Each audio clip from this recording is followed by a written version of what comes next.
مسلم دنیا کے ساتھ ایک روابط کو گہرا کیا جائے، اور جو منفی رجحانات یا منفی جو تاثرات ابھرے تھے ان کی کیمپین کے دوران ان کو زائل کرنے کی کوشش کی جائے۔ لیکن فیض صاحب کیا پھر سے یہ سمجھیں کہ جو الیکشن کمپین تھی، جو ڈونلڈ ٹرمپ کا موقف پہلے سامنے آیا تھا، اس میں بالکل ایک چینج ہے، خاص طور پہ آج کی ان کی سپیچ جو ہے، اگر اس کے ساتھ کمپیریزن کریں الیکشن کمپین کے ساتھ تو؟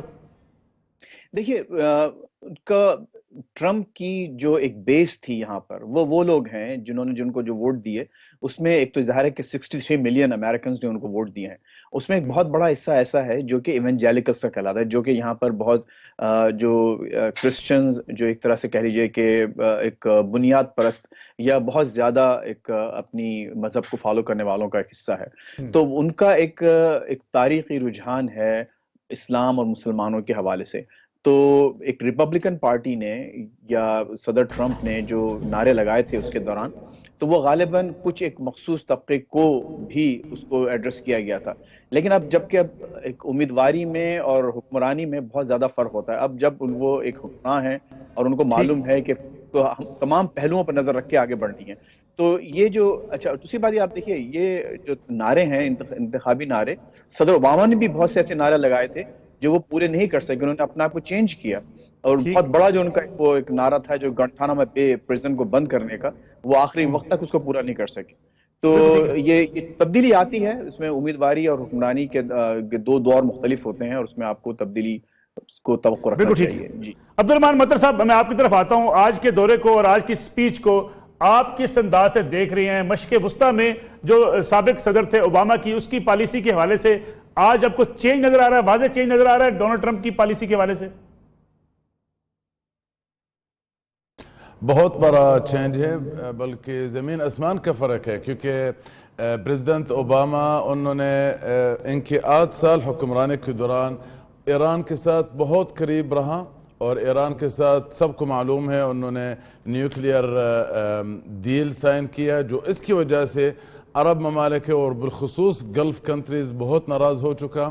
آج کل ہم دیکھ رہا ہے امریکن صدر ڈونلڈ ٹرمپ بالکل ڈیفرنٹ آئیڈیا ہے اور ڈیفرنٹ اپروچ ہے۔ انہوں نے ایران کی مخالفت بہت شدت کے ساتھ اور حدت کے ساتھ انہوں نے اسٹیٹمنٹ دیا، آج سعودی عرب کے اندر ہے، اور گلف کنٹریز سعودی عرب کے ساتھ کے موقف کے ساتھ انہوں نے بہت زیادہ سپورٹ کیا۔ میرا خیال یہ عرب کے لیے بہت بڑا اہم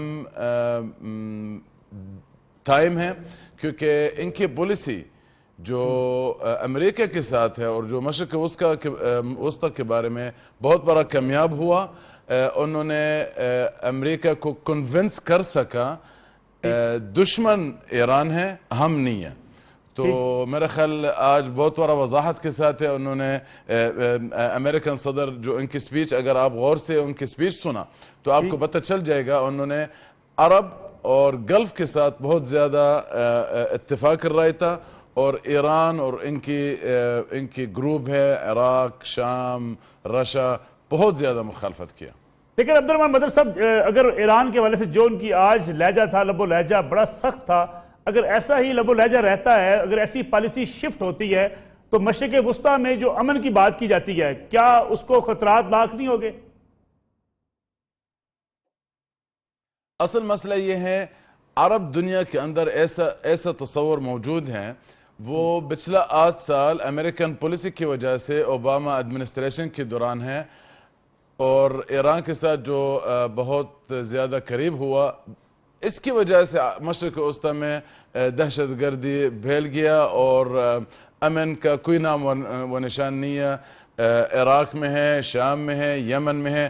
عرب دنیا کے اندر یہ تصور ہے، ایران کو ایلیمینیٹ کرو، وہ پیس کے لیے بہتر ہیں، امن کے لیے بہتر ہیں۔ اور میرا خیال آج جو سعودی کنگ شاہ سلمان نے جو سٹیٹمنٹ دیا ایران کے بارے میں، جب انہوں نے کہا 1969 سے ایران مرکزی دہشت گرد رہا، تو میرا خیال یہ واضح کر رہا ہے جو سعودی عرب کے اندر کیا آئیڈیا ہے، کیا پالیسی ہے، اور جو عرب گلف کنٹریز بالخصوص ان کی آئیڈیا کیا ہے۔ اور میرا خیال جو اتنا بڑا اہم اجلاس ہوا اور اتنا بڑا تعداد اس میں شرکت ہو چکا، میرا خیال یہ سب کا اتفاق کر رہا یہ ہے ایران کی وجہ سے مشرق وسطی میں دہشت گردی پھیل گیا۔ وہ تو بات آپ کی درست ہے، لیکن مسئلہ یہ ہے کہ اگر ایران کے ساتھ تعلقات ایسے ہی خراب رہتے ہیں، سعودی عرب کے جو آج فرمان روا کی جو ان کا سٹائل تھا، جو ان کی زبان تھی ایران کے حوالے سے، پھر میں نے جیسے کہ کہا کہ امریکی صدر نے بھی بڑا سخت لہجہ اختیار کیا، اگر یہ ٹینشن مزید چلتی رہتی ہے تو پھر مشرق وسطی میں امن کیسے آئے گا؟ عبدالرحمان مطہر صاحب، سوال تو یہ پیدا ہوتا ہے۔ نہیں جناب، اصل مسئلہ یہ ہے، اتفاق الرائے یہ ہوا ایران کی وجہ سے مسئلہ پیدا ہو گیا مشرق وسطی میں، تو ابھی انہوں نے یہ ڈیسائیڈ کیا ہم نے ایران کو ایلیمینیٹ کرنا، ایران کو محصور کرنا، ایران کو آئسولیٹ کرنا۔ جو اس کے بارے میں بات ہو رہا ہے اسلامک الائنس ہے، اور ان کے ناتو کا مشابہت نام دے رہا ہے Islamic alliance to fight terrorism, دہشت گردی کے خلاف جو الائنس بنا رہا ہے سعودی عرب ہے، ان کا مین مقصد یہ ہے دہشت گردی کو بند کرو، اور تصور یہ ہے ایران کی وجہ سے دہشت گردی زیادہ ہو گیا۔ تو آئیڈیا یہ ہے بائی فورس ایران کو کنٹرول کرنا، بائی فورس ایران کو ایلیمینیٹ کرنا، کیونکہ ایران پچھلے 8 سال کے دوران بہت زیادہ پھیل گیا، اسپیشلی عراق اور شام کے اندر ہے، یمن بھی ہے، جو مطلب مین مشرق وسطی کا مین کنٹریز ہیں۔ تو اس وجہ سے ہے جو آج کل جو تصور دے رہا ہے یہ اسلامک الائنس ہے، مینلی ان کے اہم مقصد اور ان کی مین ایجنڈا یہ ہے ایران کو ان کی جو فورسز ہے اس کو کنٹرول کرو، اس کو بند کرنا، اس کو محصور کرنا۔ بالکل ٹھیک ہے شاہ لطیف صاحب، جیسا کہ ابھی عبدالرحمان مطہر صاحب بھی بات کر رہے ہیں کہ مجھے ہمیں واحد نظر آتا ہے ایجنڈا کہ ایران کو جو ہے وہ اس کو کاؤنٹر کرنا ہے، اور خاص طور پہ اگر آج سعودی فرمانروا کی سپیچ ہو یا امریکی صدر کی سپیچ ہو تو ٹارگٹ ایران نظر آتا ہے۔ تو کیا آپ سمجھتے ہیں کہ اس پوری سمٹ کا مقصد بھی ایران کو ٹارگٹ کرنا ہے، اور جو نئی صف بندیاں ہو رہی ہیں وہ ایران کے خلاف ہی ہو رہی ہیں؟ دیکھیں، یہ تو کافی دیر سے ہمیں نظر آ رہا تھا، اور جو یہ تحریر ہے دیوار پر تھی، مگر ہم جان بوجھ کے اس سے آنکھیں چرا رہے تھے، اور ہمارے ملک میں بھی جو ہمارے قائدین ہیں اور اسی طرح سعودی عرب سے بھی اس طرح کی آوازیں اٹھ رہی تھی کہ یہ جو اتحاد بننے جا رہا ہے یہ تو دہشت گردی کے خلاف ہے، اور ہم بار بار یہ سوال کر رہے تھے کہ کون سی دہشت گردی کے خلاف ہے، ہمیں بتایا جائے۔ یعنی اس میں مسلمان ممالک جو دہشت گردی کا شکار ہیں آپ نے ان کو شامل نہیں کیا۔ کیا سیریا دہشت گردی کا شکار نہیں ہے؟ کیا عراق دہشت گردی کا شکار نہیں ہے؟ ان کو آپ نے شامل نہیں کیا، تو یہ تو کوئی خاص مقصد کے تحت آپ یہ اتحاد بنانے جا رہے ہیں، مگر ان سوالوں کے گول مول جواب آ رہے تھے۔ تو آج تو ساری چیز کلیئر ہو گئی کہ نظر آ گیا، اور ہمارے جو شک و شبہات تھے کہ یہ اینٹی ایران اتحاد بنانے جا رہے ہیں، اور وہی بن گیا۔ ایران کے خلاف اتنی بڑی چارج شیٹ آج کھلم کھلا پیش کر دی گئی، یعنی میزبان ملک کی طرف سے بھی اور امریکہ کی طرف سے بھی۔ ڈونلڈ ٹرمپ جو ہیں انہوں نے تو اپنے الفاظ میں کوئی کسی قسم کی ایمبیگوٹی نہیں رکھی، کوئی شک و شبہات کی گنجائش نہیں رکھی۔ عراق کا نام لے کر کہا گیا کہ سارے ممالک، عرب ممالک اس کو تنہا کر دیں، اس کو آئسولیٹ کر دیں۔ میں سمجھتا ہوں مسلم دنیا کے لیے آج ایک بہت ہی افسوسناک دن ہے، یعنی جو امریکہ کی پالیسی اور اسرائیل، اصل میں تو اسرائیل کی پالیسی ہے، اور امریکہ جو ہے اس کے لیے ایک فرنٹ لائن پاور ہے، کیونکہ اسرائیل یہ کام کر نہیں سکتا۔ تو امریکہ کو استعمال کرتے ہوئے مشرق وسطی میں جو اسرائیل کی برتری بنانا ہے، یہ اس کا سب سے بڑا آج آپ کو منظرنامہ پیش کر دیا گیا۔ اور پھر آپ نے یہ بھی دیکھا کہ سپیچ کے دوران پریزیڈنٹ ٹرمپ نے یہ بھی کہا کہ مشرق وسطی میں مسلمان، عیسائی اور یہودی آپس میں ایک دوسرے سے تعاون کریں۔ ہمارا کوئی جھگڑا کسی کرسچن سے، عیسائیوں سے نہیں ہے، اس میں ایک ہی تھا۔ انہوں نے جان بوجھ کے بیچ میں عیسائیوں کا نام لے دیا تاکہ یکدم آئسولیٹ نہ کیا جائے یہودیوں کو۔ کیا ہمیں نہیں معلوم کہ اسرائیل کو مشرق وسطی میں صرف وہی ایک حکومت قابل قبول ہے جو اس کے تابع ہو، اور جو نہیں ہوتی اس میں رجیم چینج کی بات امریکہ کر دیتا ہے۔ یہ سیریا کے ساتھ جو ہو رہا ہے، عراق کے ساتھ، لیبیا کے ساتھ، ایجپٹ کے ساتھ، یہ تو بے شمار مثالیں ہیں، یہ کوئی ایک مثال تو نہیں ہے۔ المیہ یہ ہے کہ ہم نے اس پورے اتحاد میں بغیر سوچے سمجھے چھلانگ لگا دی۔ شاہ لطیف صاحب، اگر ہم ماضی کی بات کریں، خاص طور پہ افغانستان کی بات کریں، افغانستان میں جب ہم الائی ہوئے امریکہ کے ساتھ، ہمیں بہت سی مشکلات کا سامنا کرنا پڑا، بہت سے مخالف ممالک سامنے آگے۔ روس کی مثال اگر آپ سامنے رکھیں تو آج اگر ہم سعودی عرب کے اندر جا کے امریکہ کے پھر اتحادی بنتے ہیں اس مشرق وسطیٰ کی صورتحال کے حوالے سے، تو کیا ہمیں مشکلات درپیش آ سکتی ہیں؟ وہ تو آئیں گی. میں سمجھتا ہوں کہ اس میں تو کوئی حساب کتاب کرنے کی ضرورت نہیں ہے. یہ پاکستان پہلے پراکسی وارز کا ایک گراؤنڈ بنا رہا، یعنی دہشت گردی جو تھی وہ تو افغانستان کا خاصہ تھی، پھر کتنے ماہرانہ طریقے سے پاکستان کو اس کا سینٹر بنا دیا گیا. آج پوری دنیا میں دہشت گردی کے نام سے جو بدنام ہے وہ پاکستان ہے، اور پریزیڈنٹ ٹرمپ نے تو افغانستان کی تعریف کر دی، اور جو پاکستان دہشت گردی کا شکار ہے اس کا نام تک نہ لیا. انڈیا تک کی تعریف کر دی کہ وہ دہشت گردی کا شکار ہے. پاکستان جس نے اتنی قربانیاں دی دہشت گردی کے اوپر، اس کا نام تک نہ لیا گیا. ہمارے پرائم منسٹر صاحب گئے ہیں، ان کو کوئی سپیچ کا موقع نہیں دیا گیا. وہ بڑا پرچار تھا کہ جی وہ وہاں خطاب کریں گے. کون سا خطاب؟ حالانکہ دوسرے چند ممالک کے جو مندوبین آئے ہوئے تھے، جن کا سٹیٹس پرائم منسٹر سے کہیں نیچے ہے، ان کو تقریر کا موقع دیا گیا.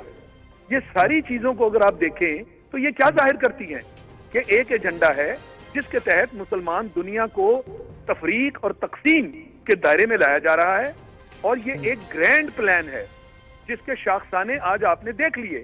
اور ہم نے جو اس میں میں کہہ رہا ہوں کہ چھلانگ لگا دی، یہ ہمارے لیے نہایت خطرناک ہے. ہمارا ایران ہمسایہ ملک ہے، ہم اس کے ساتھ اس طرح کی کنفرنٹیشن تصادم جو ہے اس کے مرتکب نہیں ہو سکتے. ہمیں اپنے مفاد کو دیکھنا تھا. ہماری پارلیمنٹ نے یمن فوج نہ بھیجنے کا ایک اچھا فیصلہ کیا تھا، اور اس کے ہمیں نتائج بھی مل رہے ہیں. مگر اس کے ساتھ کچھ ہی عرصے میں آپ نے ہمارے جو جنرل ہیں ان کو ایک سربراہ کے طور پر بھیجنے کا بالکل اس کے الٹ فیصلہ کر لیا. یعنی پارلیمنٹ میں ہم نے کہا تھا کہ ہم اس لیے فوج نہیں بھیج رہے کہ ہم کسی فریق کا حصہ نہیں بننا چاہتے. فریقین تو نظر آ گئے نا جس کا ہم عرصے سے بات کر رہے تھے. ایک طرف ایران کا بلاک ہے اور اس کے ساتھ بڑی بڑی قوتیں بھی ہیں جس میں روس اور چین بھی شامل ہے، مشرق وسطیٰ کے بھی لوگ ہیں. تو یہ ایک بلاک بن گیا، اور دوسری طرف سعودی عرب کا بلاک ہے جو آج کھلم کھلا دکھایا گیا، اور وہ پروٹیکشن چاہ رہے ہیں امریکہ کی. اب امریکہ کی پروٹیکشن جہاں تک تاریخ کا تعلق ہے، آپ دیکھیے کہ کبھی کیا ہمارے فائدے میں ثابت ہوئی. جب بھی ہم نے امریکہ کا ساتھ دیتے ہوئے پہلے ہم نے افغانستان میں ایک اپنے لیے مشکل پیدا کر لی، آج ہم ایک نئی مشکل پیدا کرنے جا رہے ہیں. امریکہ محض اپنے مفادات کے لیے کام کرتا ہے، اور وہ کہتا ہے کہ دوستی اور دشمنی مستقل نہیں ہوا کرتی، مفادات مستقل ہوتے ہیں. کیا پاکستان میں ہم اس چیز کو سوچتے ہیں؟ ایک طرف ہم نے کہا کہ فوج نہیں بھیجیں گے یمن، دوسری طرف اس اتحاد کی سربراہی قبول کر کے آپ نے تو اپنی ڈائریکٹ دشمنی کا اظہار کر دیا ایران. بالکل ٹھیک ہے. شاہ لطیف صاحب مجھے ایک بریک لینی ہے. یہاں بریک سے واپس آتے ہیں تو اس پہ بھی بات کریں گے کہ آخر پاکستان کی قربانیوں کا تذکرہ امریکی صدر کیوں بھول گئے. اس پہ بھی بات کریں گے آفٹر شارٹ بریک.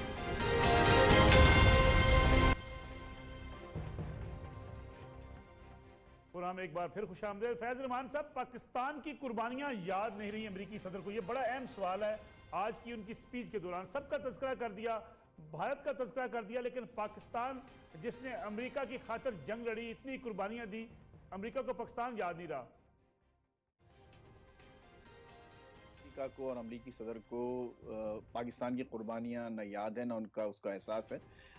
یہ کانفرنس پاکستان کے بارے میں نہیں تھی. جہاں تک دہشت گردی کا تعلق ہے اور قربانیوں کا تعلق ہے، بحیثیت مجموعی صدر ٹرمپ نے پوری مسلم دنیا کا ذکر کیا، اور یہ تک کہا کہ 95% یعنی آلموسٹ پوری مسلم دنیا جو ہے اس وقت اس کا شکار ہے، دہشت گردی کا شکار ہے. اچھا پھر دیکھیے، ایک بات میں آپ کو اور بہت یہاں جو ایمفیسائز کرنا چاہتا ہوں وہ یہ بہت اہم ہے خود مسلمانوں کے لیے، امریکہ کے لیے اور پوری مسلم ورلڈ کے لیے، کہ اسلام کو اور مسلم ورلڈ کو یہ کوئی ایسا نہیں دیکھنا چاہیے کہ ہم کوئی ایک مختلف بلاکس میں تقسیم ہیں.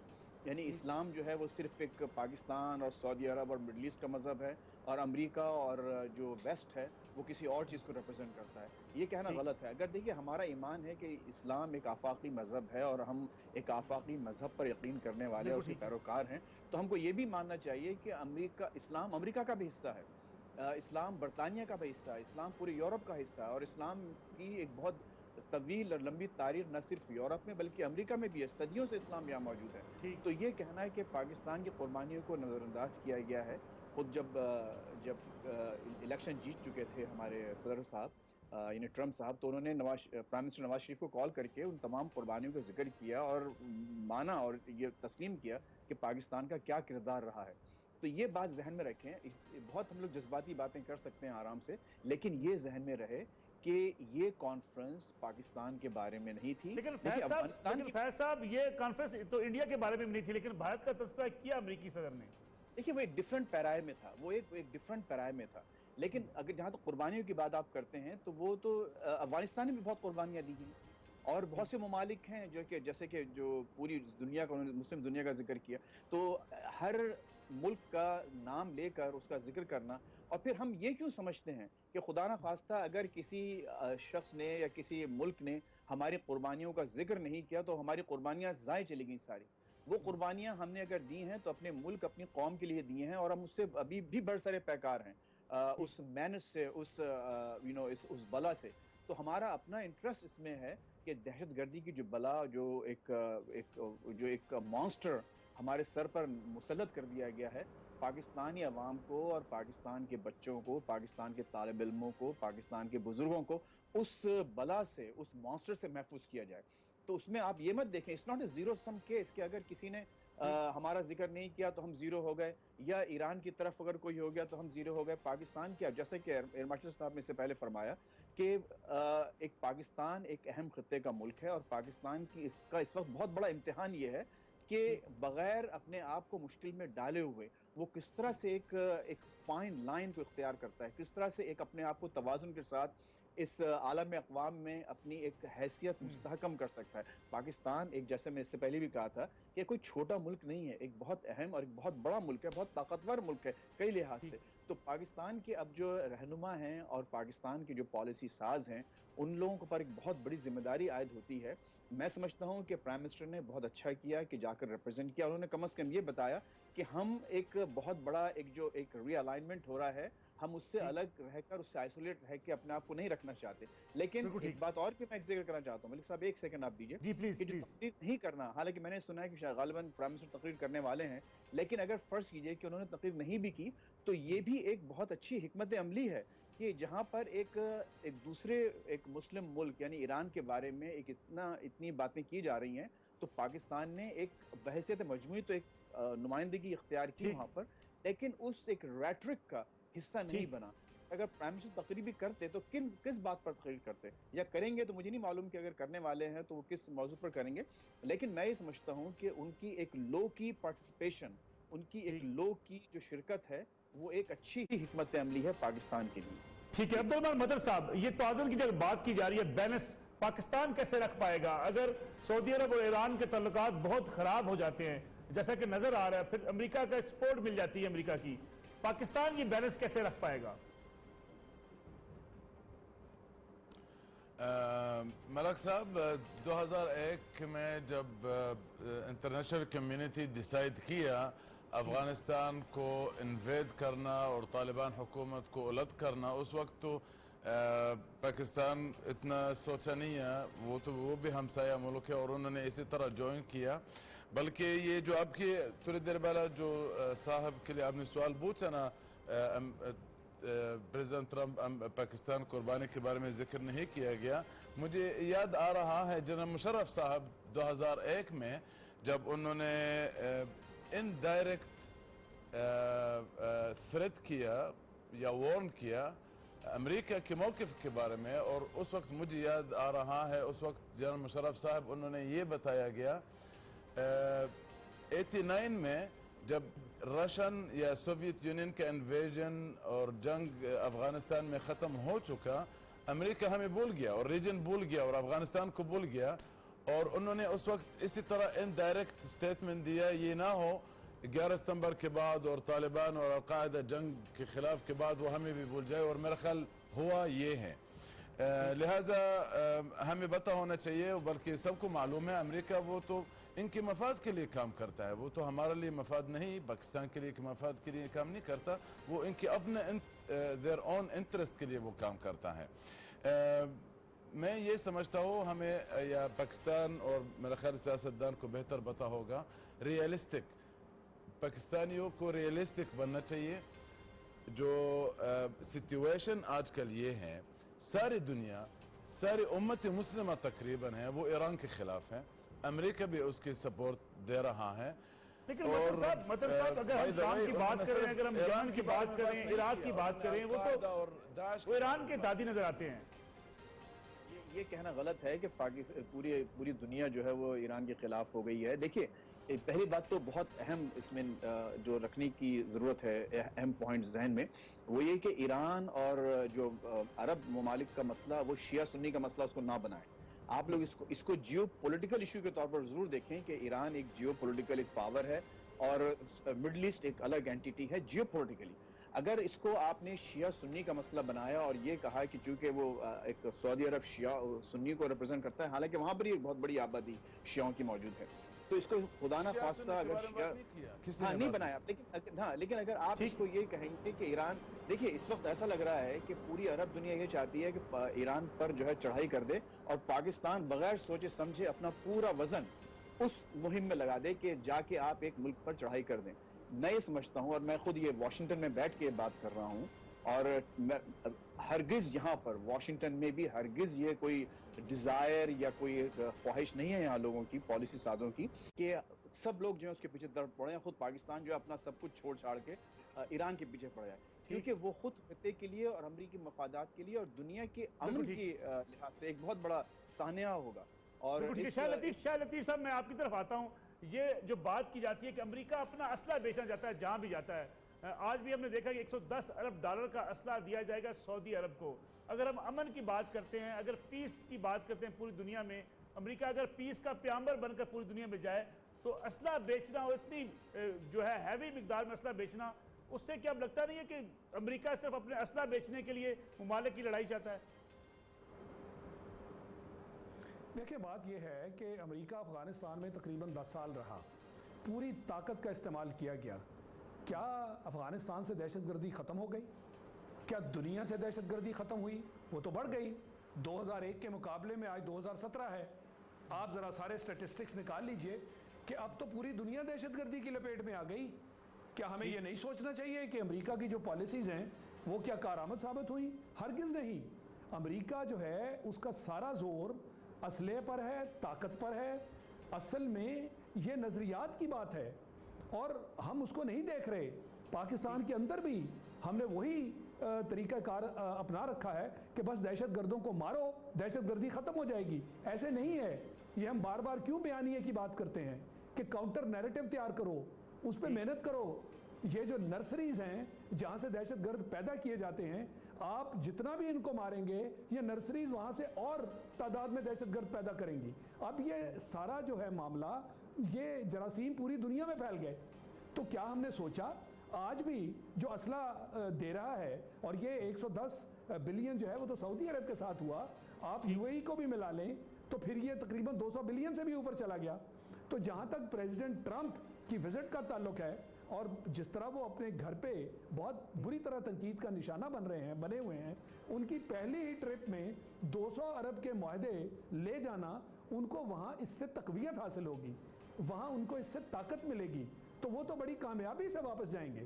جہاں تک اوورآل منظرنامہ ہے اس میں یہ صرف ایران والا معاملہ نہ دیکھیں، یہ تو ایک طریقہ ہے جس کے ذریعے مسلمان دنیا جو ہے اس کے اندر صف بندی کی جا رہی ہے، ہمارے اندر تفریق اور تقسیم پیدا کی جا رہی ہے. مشرق وسطیٰ اس وقت ان چیزوں کا شکار ہے. یہ چیز اور تفریق کیوں ہے؟ جو کمیونزم ہے اس کے بعد اسلام کو ڈیفائن کیا گیا ایز ٹارگٹ، اور پھر وہ نیو ورلڈ آرڈر کی بات کی گئی. اس کے تحت مسلمان دنیا جو ہے اس کو چھوٹے چھوٹے حصوں میں تقسیم کرنا ہے، ان کی جو طاقت ہے اس کو کم کرنا ہے. تو آپ دیکھیے کہ ہمیں عراق نظر آیا، ہمیں لیبیا نظر آیا، ہمیں مصر نظر آیا، اب ہمیں شام نظر آ رہا ہے، اب ایران کی بات چیت ہونی شروع ہو گئی ہے. تو یہ مسلمان دنیا کے اندر، اور یہ آپ مانیں یا نہ مانیں، آپ منہ سے اس کا اقرار کریں یا نہ کریں، پوری مغربی دنیا کو اور امریکہ کو معلوم ہے کہ اگر مسلمانوں کو آپس میں لڑانا ہے تو ہماری جو فالٹ لائن ہے وہ فرقہ واریت ہے. یہ ایک نظر آتی ہوئی چیز ہے، اس پر ماضی میں بھی عمل ہو چکا. اسی کے ذریعے ایران اور عراق دیکھیں 10 سال لڑتے رہے. کیا ہم پھر سے اسی جال میں پھنسنے جا رہے ہیں؟ اور پاکستان جو پراکسی وار ہے، پہلے اتنے سال سے افغانستان کی وجہ سے اس کا میدان بنا رہا، آج پھر سے پراکسی وار کا میدان بننے جا رہا ہے.